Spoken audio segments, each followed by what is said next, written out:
The Multilingual Library collects fairy tales from various parts of Europe and the world and puts them into easy-to-read short stories accompanied with illustrations.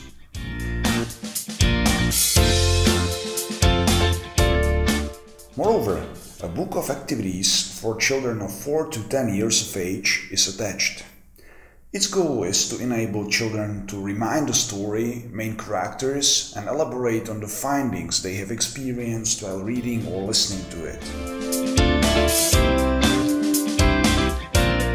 The activities are designed specifically to work with the main plot, characteristics of heroes, and dig deeper in the understanding of the story while learning more about the country and the culture the story comes from. Moreover, a different language experience can be offered to the children with games designed to recognize words and phrases in foreign languages. The whole set helps children to understand different cultures and develop a sense of proudness on their own origin and traditions. Stories from traditional European countries, as well as from refugee communities across Europe, have been included.